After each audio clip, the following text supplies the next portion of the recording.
Wow, welcome to Creative Corner. It's aimed at inspiring and educating through shared knowledge, revealing really the changing landscape of the creative industry, what it's really like, and most importantly, what you need to succeed.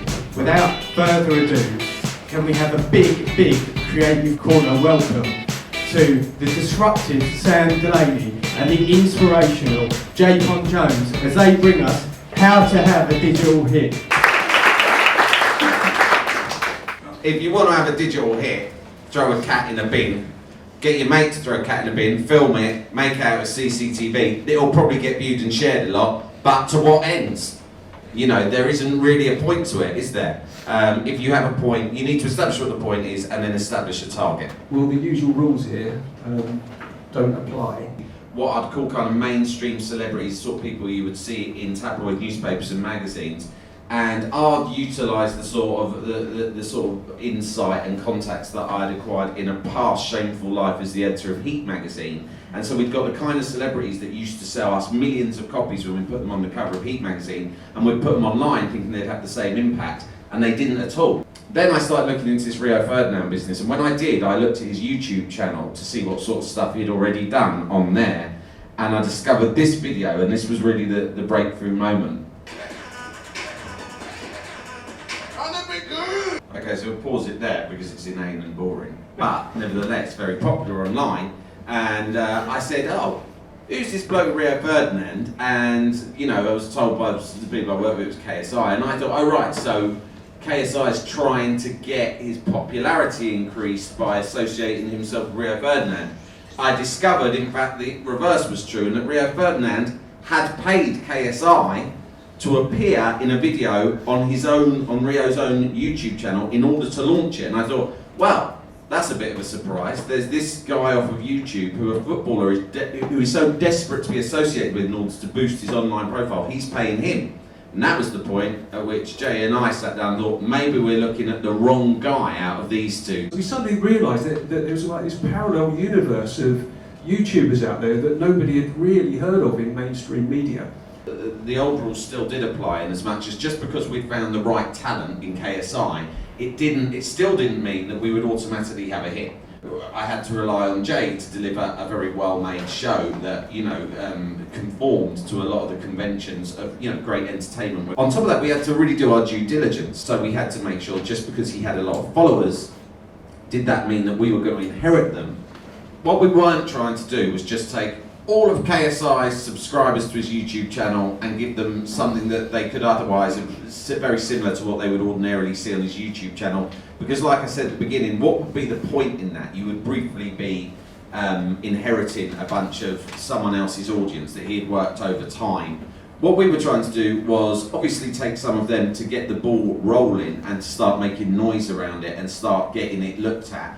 But then we wanted to attract other people who might not even know who he is. And that was why we had to fuse the sort of new KSI with a lot of the kind of tropes of TV entertainment, using, you know, some more conventional techniques, which Jay brought to it also. So we were kind of conscious that we shouldn't make it too polished. You know, it definitely had a kind of a slightly rough around the edges feel about it. And the more that I've done in this space, I now actually, you know, sometimes I'll shoot something and then like put a really nice cut together and think, actually I'm just being too clever and filmy about it, let's just keep it basic, let's just kind of focus on the laughs, play it on the wide and keep it as simple as possible. People like that, they trust it to be authentic. But the best insight I ever got, the most valuable, was just like buying him a KFC, which seemed to kind of bring out the best in him, and sitting making casual conversation. One of the things, for instance, he said when we were doing KSI Demolished was I was asking, sort of questions now that I'm embarrassed to have ever asked, like, so what's the best time to upload? Is there a particular time that would deliver a big audience? He looked at me like I was an idiot, which I was, and just went, well, you're not going to release all these episodes separately, are you? They don't have a copy of the Radio Times, my audience, where they schedule their viewing habits. He went, just release them all at once. You know, like, what is it that you watch? A box set. He said it like that, like, you know, you people. And so, you know, and that did turn out to be an amazing thing, because we released all 6 episodes in one go, and that maximised the amount of views we got across the whole series, because people just wanted to binge view it. Being brilliant isn't enough, because it's not. Because you could make the most brilliantly funny thing, and as you upload it, you are uploading it simultaneously with a billion other brilliant things in that one moment around the world. So how are you going to cut through? You know, you cannot always rely, although it does happen from time to time, that something just through sheer word of mouth, something's brilliance kind of does spread like a virus. You need more than that, particularly if anyone's paying you for it. But even if not, you need a strategy beyond that. However, the good news is, even if you don't have a popular guide, there are other ways to have a strategy inbuilt to your brilliant content to make sure that it's not just brilliant, but there is also an inbuilt method of getting it noticed. You know, this was just a small idea, which was one of our first sort of fairly big hits when we launched a Comedy Central channel last year. It was the World Cup. So we thought, well, there's lots of heat around the World Cup. And we thought, you know, we had started to learn that celebrities weren't really the thing.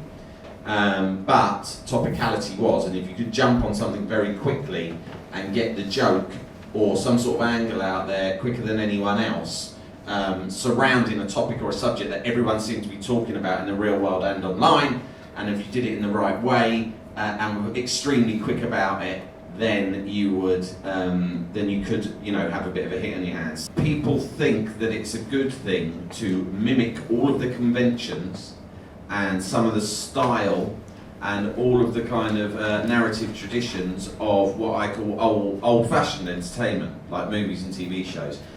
I mean, it's a sort of a boring cliche to say there's a short attention span. It's not necessarily true about them in everyday life, but I certainly think that they are used now and conditioned to seeing stuff that gets straight to the nub of what's good. You know, I always use the phrase, never mind the pregnancy, show me the baby, get to the good bloody bit. There's Grumpy Cat there, who makes idiots out of all of us, of course, because we're standing here bullshitting you about all these different things you can do if you want to have a big digital hit. But, you know, if you've got a cat that looks like it's a bit annoyed, then, you know, you can cut straight to it without learning any of these difficult lessons that Jay and I have learned over the last couple of years making this stuff. The point I'm making is that, you know, we learned this stuff as we went along. We then reused some of those lessons to success again, so that was great. But of all the things I've said to you, there are of course counter-examples that disprove all of it. And that, I guess, brings our talk to a fabulous conclusion. Yes, so if there's any, if you think there's anything else that you could possibly need to know about how to edit your work, we'll be very happy to answer any questions.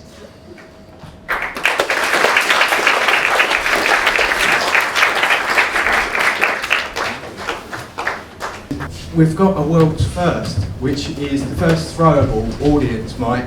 Catchbox is pretty soft, and we're going to throw it around in the audience. So introduce yourself.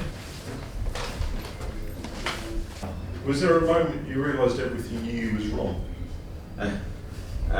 Well, I remember being pretty surprised. I was like, I'm pretty sure we can get Rio Ferdinand to do this roast thing, you know? And then and I've gone, who's this other dickhead in the video with me? They're going, he's the star, he's the one that Rio's paying to, and that was a bit where that was a bit of the crash zoom on your face, where I think, we're paying the wrong guy. Here you go. Like, you spend money commissioning KSI, and why would it be better than just spending money in advertising to commission something that is already from Comedy Central and breaking it down to an online format?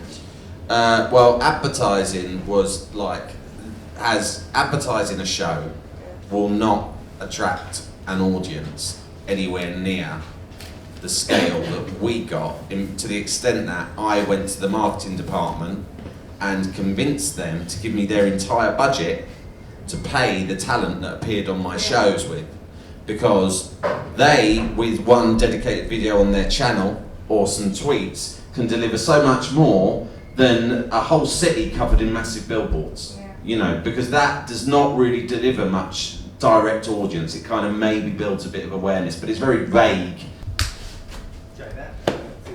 Because it seems like a lot of what you were saying is you're catching up to this new massive audience that maybe view the people that make top content with some suspicion.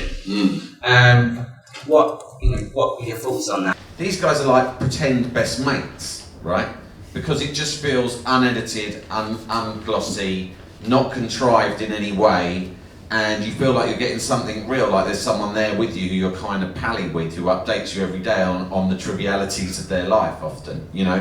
And so if you kind of have an audience that conditioned to expect that, and then suddenly you've got a load of whiz-bang kind of, you know, obviously contrived furniture of old-fashioned entertainment, it's just a turn-off.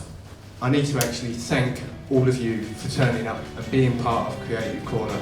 I look forward to seeing you all at the next one.